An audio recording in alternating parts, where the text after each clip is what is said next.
కానీ రాబోయే అసెంబ్లీ ఎన్నికలలో తెలంగాణ ప్రజల పక్షాన నిలబడి పోటీ చేయడానికి, నిలబడి వారి యొక్క హక్కుల్ని కాపాడడానికి, ప్రజల పక్షాన పనిచేయడానికి తెలంగాణ జాగృతి ఒక శక్తిగా ఖచ్చితంగా చట్టసభల్లో తిరిగి అడుగు పెడుతుందనే విషయాన్ని ఎటువంటి అనుమానం లేకుండా నేను ఇవాళ తెలియజేస్తా ఉన్నాను.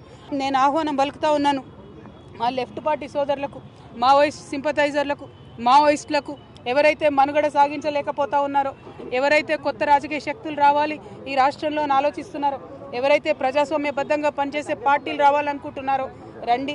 ఒక ఆడబిడ్డగా నేను ముందడుగేస్తున్నా, నాకు మద్దతు ఇవ్వండి. నేను మా విద్యార్థి లోకాన్ని పిలుస్తా ఉన్నా, ఇంతవరకు ఫీజు రియంబర్స్మెంట్ రాని మీరు పిడికిలు బిగించండి, జాగృతిలో చేరండి, పోరాటం చేయండి. మా నిరుద్యోగ యువకులకు నేను పిలిపిస్తా ఉన్నా, మీకు ఒక కొత్త రాజకీయ వేదిక వస్తుంది.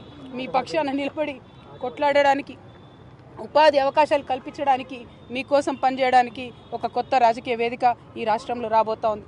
అందరికన్నా ఎక్కువ మా ఆడబిడ్డల్ని కోరుతా ఉన్నా, ఒక ఆడబిడ్డగా తెలంగాణ రాజకీయ అస్తిత్వాన్ని కాపాడడం కోసం, మన ఆడబిడ్డల హక్కులు కాపాడడం కోసం నేను ముందడుగేస్తూ ఉన్నాను. నన్ను దీవించండి, ఆశీర్వదించండి, నాతో పాటు నడవండి.